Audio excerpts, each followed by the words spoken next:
El índice Elcano de presencia global mide la proyección exterior de los países fuera de sus fronteras, su posicionamiento efectivo en el exterior. Esto lo hacemos calculando esta proyección sobre la base de tres dimensiones. Una primera económica, que incluiría desde la energía hasta las materias primas, pasando por las inversiones en exterior. Una segunda dimensión militar, donde fundamentalmente tenemos en cuenta las tropas desplegadas y los medios necesarios para ese despliegue.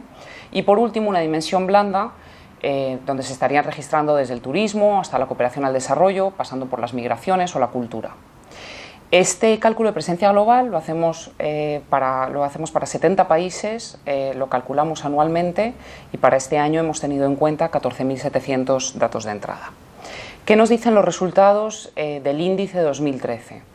En primer lugar, el ranking general, la clasificación general de países no muestra grandes cambios respecto del año anterior, siguen siendo fundamentalmente los primeros países los que ocupan las primeras posiciones.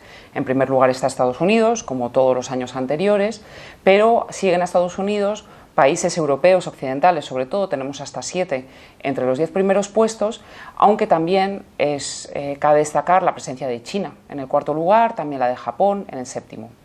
Sin embargo, esto no significa que no haya cambios. De hecho, ya en el puesto 12 encontramos el primer cambio, puesto que Arabia Saudí escala una posición respecto de la 13ª en el año anterior, pero quizás lo más reseñable es que por primera vez nos encontramos con muchos países, hasta 26 de estos 70, que sufren retrocesos en su presencia global total.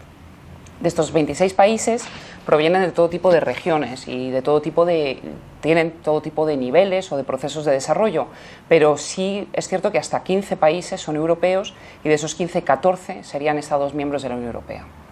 ¿Qué significa esto? Bueno, por un lado, significa que la presencia global agregada de los 70 países es prácticamente la misma que el año pasado. ¿Cómo podría ser leído esto? Como una ralentización del propio proceso de globalización económica, algo que no habíamos observado en años anteriores.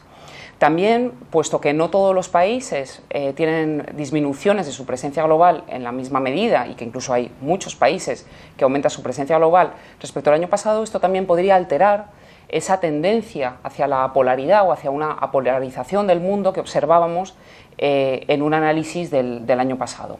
Es decir, que si observamos cómo se distribuye esa presencia global entre todos los países para los que la calculamos desde la caída del muro de Berlín, si observamos esa caída de los dos grandes bloques y por lo tanto un aumento de las cuotas de presencia de los países emergentes. Sin embargo, para el año pasado, la desconcentración de la presencia total respecto del 2012 habría sido muy ligera y se debería, sobre todo, a una gran desconcentración en lo militar, motivada por una retirada de las tropas en las misiones de Afganistán y de Irak, prácticamente un estancamiento de la concentración de la presencia blanda, pero sobre todo una cierta reconcentración de la presencia económica. Es cierto que estos resultados solo los observamos para un año, por lo tanto habría que esperar a las siguientes ediciones para ver si esta tendencia hacia la polaridad se trunca o si simplemente se ralentiza durante un periodo corto de tiempo. ¿Qué significa también esto desde el punto de vista de las proyecciones hacia 2030?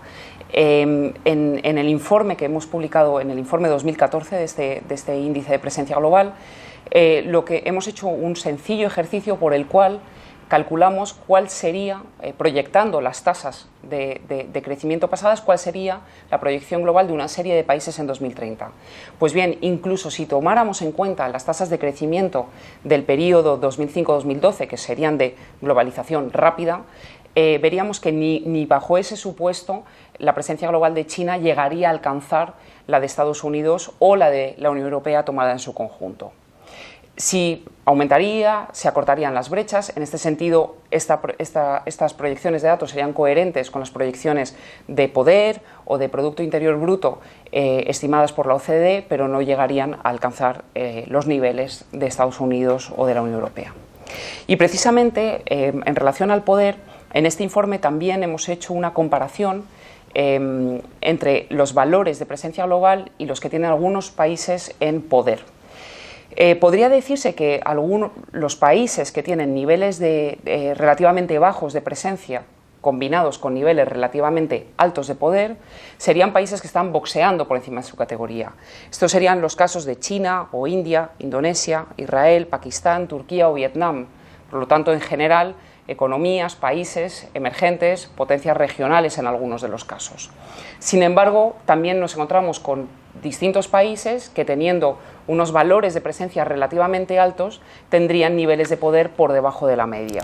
Y este sería, en este tipo de categoría, caen muchos más países europeos, como podría ser Alemania, Italia o España. Es decir, muchos de los países miembros de la Unión estarían boxeando por debajo de su peso.